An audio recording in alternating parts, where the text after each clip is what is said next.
Kursk में रूस और यूक्रेन के बीच भीषण जंग। कुर्स्क के एक इलाके पर यूक्रेन ने कर लिया है कब्जा।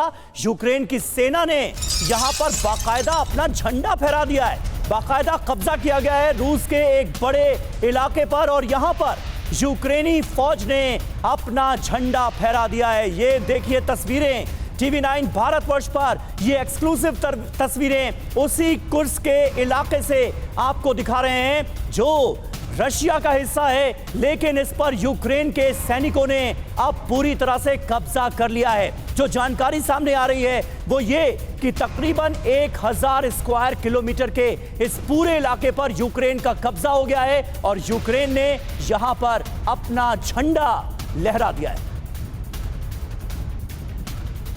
और यूक्रेनी हमले के बाद बेलगोरोड में हलचल है। बेलगोरोड से लोगों को बाहर निकलने के आदेश दिए गए हैं। स्थानीय लोगों को क्रास्योयाज़की छोड़ने का आदेश दिया गया है। बेलगोरोड के गवर्नर ने भी जारी की है एडवाइजरी।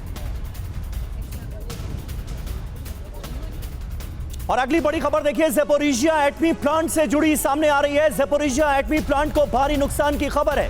प्लांट में आग लगने से इसका कूलिंग टावर ध्वस्त हो गया है। प्लांट से रेडिएशन फैलने का खतरा बढ़ गया है। IAEA के अधिकारी प्लांट को ठीक करने में जुटे हैं क्योंकि अगर रेडिएशन हो गया तो बड़े पैमाने पर तबाही आ सकती है। रूस यूक्रेन का एक दूसरे पर हमले का आरोप भी सामने आया है। फिलहाल खबर यह है कि IAEA के अधिकारी ज़ैपोरिज़िया न्यूक्लियर पावर प्लांट को ठीक करने में जुटे हुए हैं और जो प्लांट का कूलिंग टावर है वो आग लगने की वजह से ध्वस्त हुआ है, उसमें खराबी आई है जिसे दुरुस्त करने की कोशिशें की जा रही। और ज़ैपोरिज़िया प्लांट हमले को लेकर रूस का दावा सामने आया है। रूस का दावा, प्लांट पर यूक्रेन का ड्रोन अटैक।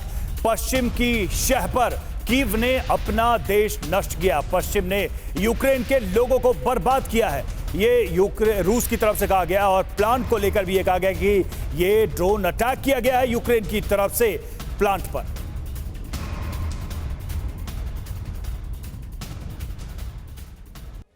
तो ये एक बड़ा खतरा है, बड़ी चिंता है। रूस भी इसको बार बार इंडिकेट कर रहा है, कह रहा है। संजय सोई सर, सवाल यहां पर यही है कि ये जो खतरा है परमाणु लीकेज का या फिर रेडियो एक्टिविटी के इस पूरे रीजन में फैल जाने का, न सिर्फ रूस बल्कि दूसरे नेटो मेंबर्स भी इसके दायरे में आ सकते हैं, ये कितना रियल है? क्योंकि अब ये जो हमले हुए हैं, ये जो तस्वीरें हैं, ये जो दावा है, इसमें सच्चाई ज्यादा नजर आ रही है।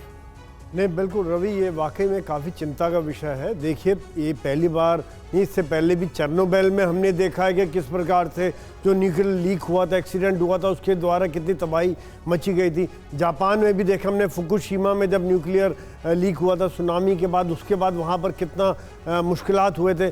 न्यूक्लियर यहाँ पर ज़ैपोरिज़िया के ऊपर दावे हो रहे हैं कि रशिया कह रहा है यूक्रेन ने ड्रोन के द्वारा अटैक किया, या वो यूक्रेन कह रहा है रशिया ने खुद आग लगाई, क्योंकि कुर्स्क के न्यूक्लियर प्लांट को खतरा हो रहा है। वहाँ पर यूक्रेनी सेना उसके पास पहुँचती जा रही है। तो जो भी है, चाहे हमला किसी ने भी किया, लेकिन अगर ये लीक हो जाता है और ये एक्सीडेंट में बदली हो जाता है तो इससे पूरा यूरोप के जो सीमावर्ती देश है, पोलैंड हो गया, बुल्गारिया हो गया, रोमानिया हो गया, इधर, और हवा अगर इधर की चलती है तो रशिया की तरफ भी हो सकता है, यूक्रेन को तो डैमेज होगा ही होगा। तो ये दुनिया में एक बहुत बड़ी तबाही ला सकता है, जो वाकई में एक चिंता का सबब है। और ये सही बात है कि IAEA वाले वहाँ पहुँचे हुए हैं, रिपेयर करने की कोशिश हो रही है। इस समय में प्लांट को बंद किया हुआ है, सभी कूलिंग टावर बंद है, और दूसरी तरफ कुर्स्क की तरफ भी यूक्रेनी सेना बढ़ती जा रही है। तो ये जो गेम अभी है, ये यहाँ पर एक न्यूक्लियर पावर प्लांट भी एक तरह से, इस पे कब्जा भी एक बहुत बड़ा एक स्ट्रेटेजिक एडवांटेज होने की बात हो रही है कि ये इसके ऊपर जो कब्जा रहता है, क्योंकि ज़ैपोरिज़िया में अभी रशिया का कब्जा है। और अगर ये यहाँ पे इस तरह से लीकेज होता है, जैसे मैंने बताया चेर्नोबिल या फुकुशिमा, बिल्कुल सही बात है, बिल्कुल सही बात है। और यहाँ पर इस न्यूक्लियर पावर प्लांट पर भी कब्जे की एक जंग चल रही है और ऐसे में इस प्लांट को निश्चित तौर पर खतरा है। रेडिएशन अगर फैला तो बड़े इलाके को अपनी जद में ले सकता है। इसका डर, इसका खतरा लगातार बना हुआ है। और देखिए, रूसी ठिकानों पर यूक्रेन ने भीषण हमला किया है। एक और अहम खबर आ रही है, यूक्रेन ने ATGM से इस ताजा अटैक को अंजाम दिया। ये देखिए तस्वीरें, यूक्रेनी हमले में रूस को काफी नुकसान हुआ है, ऐसी खबरें सामने आ रही हैं। और कुर्स्क में रूसी सैनिकों पर हमला, रूसी मिलिट्री ट्रक पर ड्रोन से अटैक हुआ है। यूक्रेनी ड्रोन ने ट्रक को निशाना बनाया, सैनिकों को ले जा रहा था मिलिट्री ट्रक। तो देखिए तस्वीरें सामने आई हैं किस तरह से इस ट्रक को टारगेट किया गया ड्रोन के जरिए। यूक्रेन इस इलाके में रूस पर हमले लगातार कर रहा है, जिसकी तस्वीरें सामने आ रही है। और देखिए रूस यूक्रेन जंग को लेकर सर्बिया क्या दावा कर रहा है। अहम खबर है, जंग में रूस को हराना असंभव है, नामुमकिन है। सर्बिया के डेप्यूटी प्राइम मिनिस्टर अलेक्जेंडर वुलिन ने कहा है नाटो यूरोप रूस को हराना चाहते हैं। ये सर्बिया का रुख सामने आया है। सर्बिया के डेप्यूटी प्राइम मिनिस्टर की तरफ से ये बयान सामने आया है।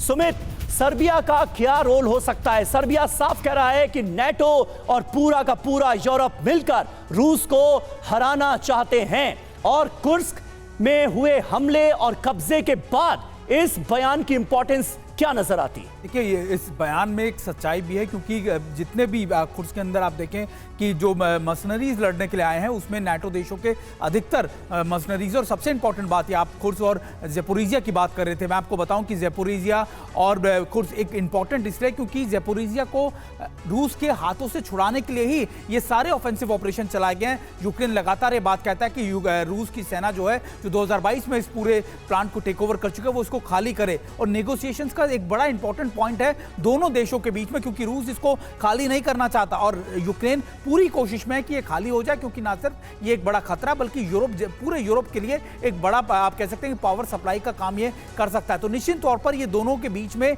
ये नेगोशिएशन का पॉइंट। और अभी अगर आप देखें तो तमाम देश या फिर जो आसपास की आप बात कर रहे हैं, नाटो देशों की तरफ से पूरी मदद मिल रही है कि ये ऑफेंसिव ऑपरेशंस बेलग्रेड के अंदर तक पहुंच जाए। 7 किलोमीटर के एरिया के अंदर कहा जा रहा है कि बेलग्रेड के अंदर ये मौजूद है, लेकिन और इंटेंसिफाई करें और ज्यादा अंदर जाए, ये पूरी कोशिश की जा रही है यूक्रेन की तरफ। बिल्कुल सुमित, और देखिए इस युद्ध को कितना लंबा वक्त हो चुका है, और जब जब लगता है कि शायद अब बातचीत होगी, जब जब लगता है कि ये युद्ध रुकने का कोई रास्ता निकल रहा है, तब तब इस तरह की चीजें सामने आ जाती हैं। इस वक्त कुर्स्क एक ऐसा मैदान बन गया है जिसने कम से कम इतना तो तय कर दिया है कि फिलहाल युद्ध विराम की कोई सूरत, कोई टेबल पर बातचीत की सिचुएशन बनेगी नहीं।